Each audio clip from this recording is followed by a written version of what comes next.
the Greeks. More than men.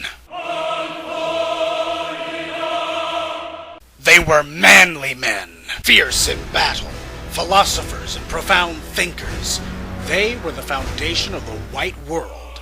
And for the Euro clowns, that means the Greeks have to, absolutely must be, white people.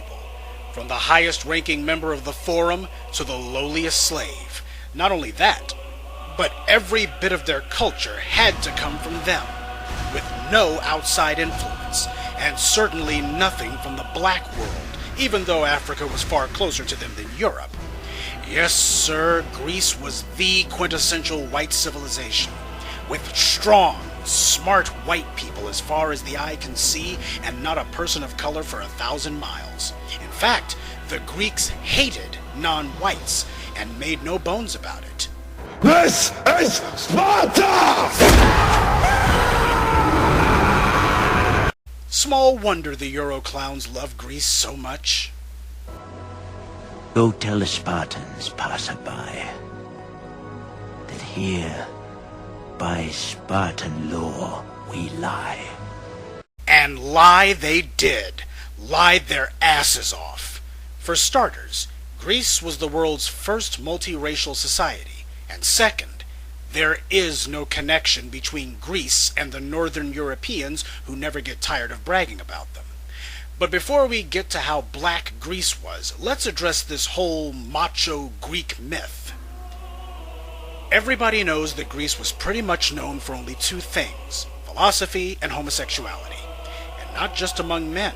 Remember, the word lesbian comes from the Greeks, the term being coined after the Greek island of Lesbos, made famous by the ancient Greek poetess Sappho, who apparently couldn't keep her mind or her hands off of other women.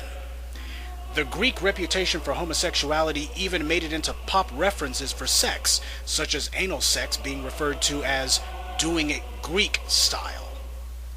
Up until now, Greek men have been stereotyped by Western civilization as dainty, physically weak, and womanly. All that changed in the last few years. The United States entertainment industry decided to help butch up the Greeks' image with movies portraying the Greeks as tough guys. Even video games got in on the fun. First came Troy, which tried to make Achilles cool by reinventing him as some sort of badass straight out of the Matrix. Immortality! Take it! It's yours! The script seemed to be a paint-by-numbers attempt at making an epic. Lousy dialogue, pretty actors who can't act, lots of fake blood, and characters as flat as cardboard. But Tinseltown was just getting started. Next came Alexander. Oliver Stone wrote better dialogue than Troy, but he was so obsessed with incest, lust, homosexuality, and murder, he forgot about the movie. If he had really wanted to be bold, he would have told his audiences the truth, that most of Alexander's legend is a complete fraud. That he didn't conquer the world. At best, all he conquered was the Mediterranean and select portions of Western Asia. But Oliver Stone is a white man, and the fictional Greece whites have created in their own minds proved too great a temptation for him to resist. Without a care for the facts, he repeated the age-old lie that Alexander the Fake traveled untold thousands of miles to the farthest reaches of the continent in his unstoppable quest to conquer the world.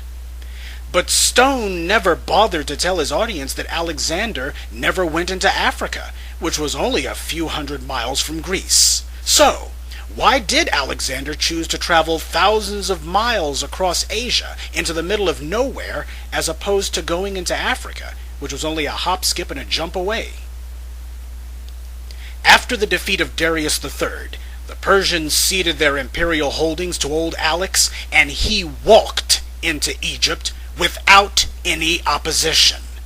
Like all Greeks, he knew Nubia was where the Egyptians got their huge gold reserves. So, if Alexander was so great, why didn't he simply keep marching south into Nubia and sweep the savage, primitive Negroes aside and take the land, the gold, and the glory?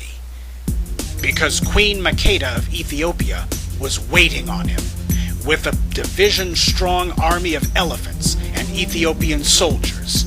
Alex decided to keep heading east in search of enemies who didn't bite back, though his northern European admirers always seemed to conveniently forget that he left the entire continent of Africa untouched.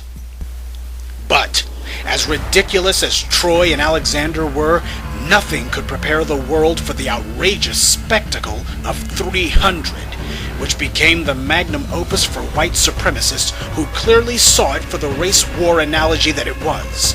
In that movie, the Greeks were reimagined as uber-macho dudes who not only scorned homosexuality, but frequently engaged in superhuman feats of battle. Now, the director of 300, Zack Snyder, is a Jew, so the anti-Arab slant of the film was understandable. But the anti-black slant was not. Whereas the movie Troy went to great lengths to bleach all non-whites from view, 300, on the other hand, took great pains to put blacks into the movie every chance it got, though never in a flattering light. Leonidas is shown disparaging the men of Athens as effeminate. The Athenians have already turned you down. And if those philosophers and boy lovers... But the Spartans engaged in rampant homosexuality just like the Athenians did. In fact, their practice was to fight naked, so as to jump on fallen enemy soldiers and... well, you can guess. Nearly everyone in the movie talks about freedom and resisting slavery. The Greeks in the movie refer to the Persian army as Xerxes' slaves and the slaves of Xerxes. But what Zack Snyder doesn't tell you is that the Greeks had slaves, the Helots, whom they routinely killed as part of their regular training, because a Spartan was required to kill at least one person before he could officially graduate from training and finally be assigned to a unit. The Helots were almost always the target of choice. The Spartans subjected the Helots to a wide variety of humiliations, such as forcing them to drink pure wine until they could barely stand. Then the Spartans brought in their children to laugh and mock the Helots. This was done in order to teach Spartans from an early age to have no respect for Helots. So the Spartans committed the same kind of atrocities the movie accuses the Persians of doing. Only the Spartans did far worse.